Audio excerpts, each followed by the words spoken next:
بسم اللہ الرحمن الرحیم۔ تاریخ امت مسلمہ، حصہ اول، مولانا محمد اسماعیل ریحان مد ظلہ العالی، صفحہ نمبر 83۔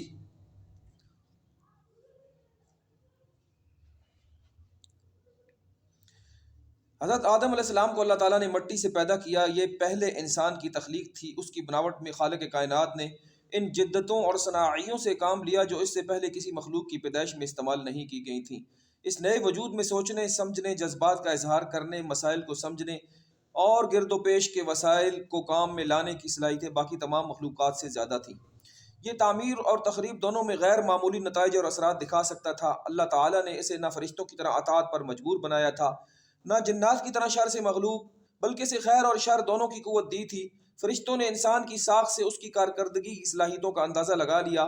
انہیں یہ بھی یاد تھا کہ اس سے قبل زمین پر آباد جنات کتنا فساد مچا چکے ہیں، اس لیے انہوں نے اللہ کی بارگاہ میں نیازمندانہ عرض کیا کہ اس کی جگہ حمد و ثنا اور عبادت کے لیے ہم حاضر ہیں۔ اللہ تعالیٰ نے فرمایا، انی اعلم ما لا تعلمون، میں جو جانتا ہوں وہ تم نہیں جانتے۔ انسان کو نیکی اور بدی دونوں کی قوتیں اس لیے دی جا رہی تھیں کہ اللہ دنیا کی تجربہ باہ میں اسے آزمانا چاہتا تھا۔ اگر وہ بدی کی طاقت رکھتے ہوئے اللہ سے ڈر کے بدی سے باز رہے گا اور نیکی کی صلاحیت کو استعمال کرے گا تو کامیاب رہے گا۔ اگر اللہ تعالیٰ کو بلا کر بدی کی صلاحیت استعمال کرے گا، نیکی کی قوت کو ترک کرے گا تو ناکام رہے گا۔ یہ راز اس وقت فرشتوں کو سمجھ نہیں آ سکتا تھا۔ حضرت آدم علیہ السلام کو پیدا کر کے اللہ تعالیٰ نے فرشتوں سے انہیں تعظیمی سجدہ کرایا تاکہ ساری دنیا پر انسان کی عظمت کا سکہ بیٹھ جائے۔ حضرت آدم علیہ السلام کی رفاقت کے لیے انسان کی صنف نازک کو بھی پیدا کیا گیا۔ اس کی ابتدا حضرت حوا رضی اللہ عنہا سے ہوئی۔ دونوں کو مہمانی کے لیے جنت میں بھیج دیا گیا۔ دنیا کے پہلے مرد اور عورت نے جنت میں تھوڑا ہی عرصہ گزارا، مگر اس مختصر سی زندگی کا آرام و سکون انسانی روح کی گہرائیوں میں ایسا جذب ہوا کہ بعد میں آنے والا ہر انسان اپنے اندر جنت جیسی کسی جگہ میں جا بسنے کی زبردست خواہش محسوس کرتا رہا ہے، جہاں خوشیاں ہی خوشیاں ہوں، رنج اور غم، تکلیف کا نام و نشان نہ ہو، جہاں ہر خواہش پوری ہو اور ہر نعمت میسر ہو۔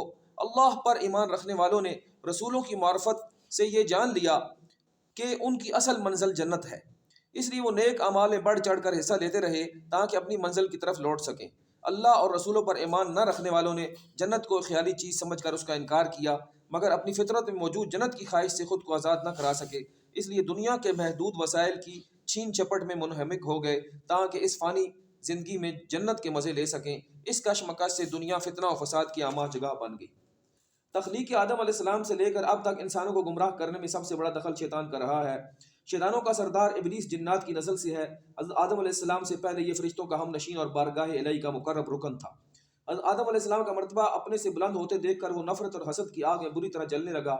اس نے حضرت آدم علیہ السلام کو سجدہ کرنے سے انکار کر دیا کیونکہ وہ خود کو حضرت آدم علیہ السلام سے بہتر سمجھتا تھا، وہ بھی صرف اس لیے کہ وہ آگ سے پیدا ہوا تھا اور آدم علیہ السلام مٹی سے۔ اس گستاخی پر اللہ تعالیٰ نے اسے اپنی بارگاہ سے دھتکار دیا۔ شیطان ڈھیٹ تھا، معافی بھی نہ مانگی، ہاں اللہ تعالیٰ سے مہلت طلب کر دی، میں قیامت تک آدم اور اس کی اولاد کو گمراہ کر سکوں۔ اللہ نے اجازت دے دی۔ حضرت آدم علیہ السلام اور ان کی اولاد کی آزمائش صحیح معنوں میں تو تب ہی ہو سکتی تھی جب وہ شیطان کے اثرات سے بچ کر دکھائیں اور خود کو اپنے خالق و مالک سے وابستہ کیے رہیں۔ اس لیے شیطان کو انسان کے بہکاوے کی مہلت دے دی گئی اور صلاحیت بھی۔ شیطان کی حضرت آدم علیہ السلام سے دشمنی پختہ تر ہو گئی۔ اب اس نے حضرت آدم علیہ السلام کو بھی اللہ کے ہاں مجرم بنانے کی کوشش شروع کر دی۔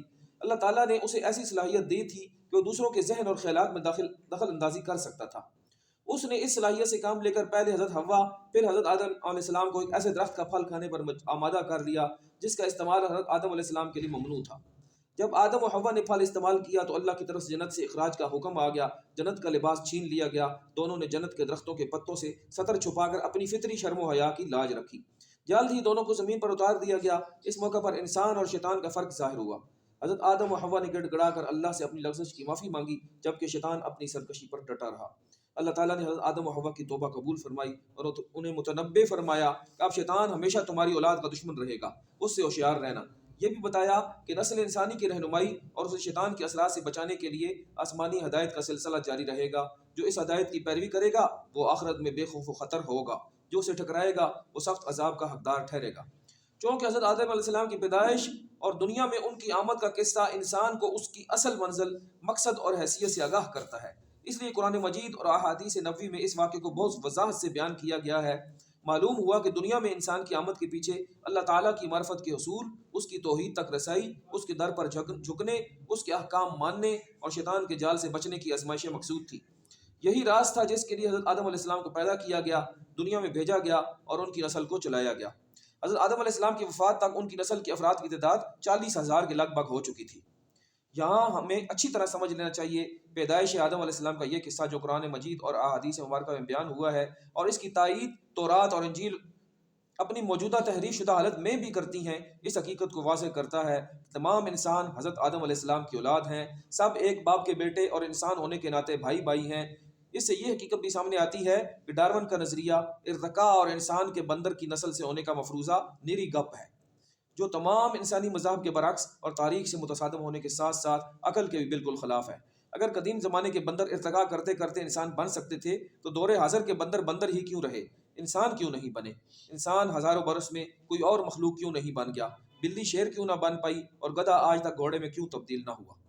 حضرت آدم علیہ السلام دنیا میں آئے تو یہاں جنت جیسی نعمتیں اور آسائشیں نہ تھیں، پھر بھی یہ دنیا انسان کی ضروریات پورا کرنے کے لیے کافی تھی۔ کھانے پینے، ستر پوشی، رہنے سہنے کے وسائل یہاں میسر تھے۔ خالق کائنات نے اس پہلے انسان کو ان وسائل کے استعمال کی تربیت بھی دے دی۔ حضرت جبرائیل علیہ السلام گندم کے دانے لے کر آئے اور آدم علیہ السلام نے انہیں زمین میں کاشت کر کے اناج حاصل کیا، اسے پیس اور گون کر روٹی تیار کی۔ جنت سے نکالے جاتے وقت آدم و حوا نے درختوں کے پتوں سے ستر پوشی کی تھی۔ دنیا میں اس کا مستقل انتظام اس طرح کیا کہ دمبے کے بالوں سے اونی کپڑا بنا گیا، اس سے حضرت آدم علیہ السلام کا جبہ اور حضرت حوا کا کرتا اور اوڑھنی تیار ہوئے۔ آدم علیہ السلام و حوا کی اولاد ہوئی، ان میں نکاح کا سلسلہ شروع ہوا، یوں اولاد آدم کی افزائش ہوئی۔ دور حاضر میں مغربی محققین نے جہاں انسانی تہذیب و تمدن کو لاکھوں سال قدیم بتایا ہے، وہاں یہ دعویٰ بھی کیا ہے شروع میں انسان جانوروں کی طرح برہنہ پھرتا تھا، کچا گوشت چباتا تھا، نکاح کا کوئی تصور نہ تھا، مرد و زن کسی رسم و قید کے بغیر شہوت پوری کیا کرتے تھے۔ ہزاروں برس بعد وہ کھانے پکانے، پہننے اور نکاح کا عادی بنا۔ یہ دعوے محض قیاس کی پیداوار ہیں، تاریخ ان کی تردید کرتی ہے۔